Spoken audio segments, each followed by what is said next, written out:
Baghdad, the jewel of the Islamic world, stood at the height of its splendor.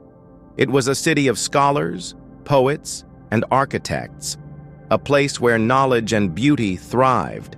But behind the grand walls of the palace, politics was a dangerous game. At the center of it all was Al-Muqtadir, the youngest Abbasid Caliph in history. He ascended the throne at just 13 years old, ruling the empire at a time of great wealth, but also growing instability. He was a patron of the arts, a ruler who expanded Baghdad's glory with magnificent buildings, gardens, and mosques. But he was also a caliph caught in a web of palace intrigue, struggling to hold power as ambitious generals and corrupt officials chipped away at the empire's foundations. His reign was one of contrasts, opulence and decline, grandeur and chaos. This is the story of Al-Muqtadir, the boy caliph who ruled Baghdad at its most glorious and its most fragile. In the year 908 CE, the Abbasid Empire was still one of the most powerful states in the world, but its stability was beginning to crack. When Caliph Al-Muqtadir died, the court was divided over who should succeed him. The military wanted a strong leader, someone who could command with an iron grip. But the powerful bureaucrats and palace officials had other ideas. They wanted someone they could control. So they placed 13-year-old Al-Muqtadir on the throne. At first, it seemed like a wise choice. He was the son of a respected caliph, and his mother, Shaghab, was an intelligent and influential woman who knew how to navigate court politics. But in reality, he was little more than a puppet. Despite the power struggles within the palace, Baghdad flourished under Al-Muqtadir's reign. The city was already the center of the Islamic world, but under his rule it became even grander. He commissioned some of the most beautiful buildings of the Abbasid era, including new mosques, libraries, and hospitals. The great palace complex was expanded, filled with lush gardens, intricate fountains, and towering halls. The famous Dar al-Shifa, a hospital open to all, became a symbol of Baghdad's advancement in medicine. Science, poetry, and philosophy thrived under his patronage. Scholars in Baghdad continued translating Greek, Persian, and Indian works into Arabic, preserving knowledge that would later shape the Renaissance in Europe. The city was at its cultural peak, a place where thinkers, artists, and scientists came together in pursuit of knowledge and beauty.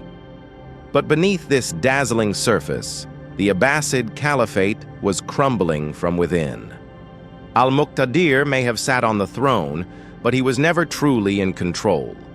His court was filled with rival factions, bureaucrats, generals, and royal advisors, each vying for influence. His mother, Shaghab, played a major role in keeping him in power.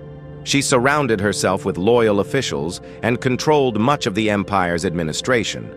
But her influence made powerful enemies, especially within the military. The empire itself was also under constant threat. The Abbasids had already lost control over large parts of their territory. The Fatimids in North Africa, the Samanids in Persia, and rebellious governors across the provinces were all carving out their own independent states. Baghdad remained rich, but the empire was shrinking, and Al-Muqtadir, despite his grand palaces and cultural achievements, struggled to keep it together. As the years passed, Al-Muqtadir faced growing opposition. The empire's finances were in crisis, and his reliance on expensive projects and court luxuries angered many within his administration. The military, tired of being sidelined, began plotting against him. In 932 CE, after nearly 25 years on the throne, his enemies finally made their move.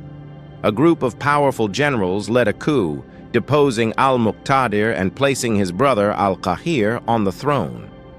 But Al-Muqtadir's story didn't end there. He was briefly restored to power, only to be overthrown again. This time, his enemies made sure he wouldn't return. He was executed in the streets of Baghdad, a tragic end for the longest reigning Abbasid Caliph at that time. Al-Muqtadir's reign was a paradox. He ruled during one of Baghdad's most culturally magnificent periods, yet his empire was falling apart.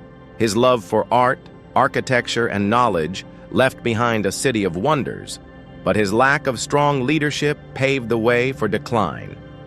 After his death, the Abbasid Caliphate never truly recovered. Future caliphs would hold even less power, and within a few centuries, the once great empire would be shattered by invaders. But the beauty he brought to Baghdad, the knowledge preserved under his rule, and the legacy of a city at its peak, those things endured. His name may not be as famous as Harun al-Rashid or al-Mansur, but his impact on Baghdad's cultural history cannot be ignored. Was he a failed ruler?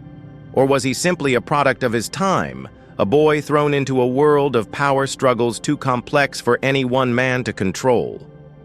Let us know what you think in the comments below. And if you love diving into history, don't forget to like and hit the subscribe button for more fascinating stories of Islam from the past.